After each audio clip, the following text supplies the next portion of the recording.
ஒரு பொண்ணு ஒண்ணு நான் பார்த்தேன், சென்டிமீட்டர் சிரிக்க சொல்லி கேட்டேன். அவ சிரிச்ச சிரிப்பில் 100 பேர் செத்து போயிட்டான்.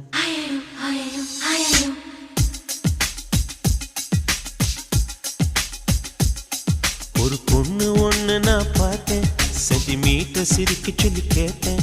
அவ சிரிச்ச சிரிப்பில் 100 பேர் செத்து போயிட்டான். பாப்பு பாப்பு பாப்பு பாப்பு. ஒரு ஆணு ஒண்ணு நான் பார்த்தேன், கண்ணை திறந்து பார்க்க சொல்லி கேட்டேன். அவன் பார்த்த பார்வையில பச்சை தண்ணி பத்தி கிரிச்சேன். பாப்பு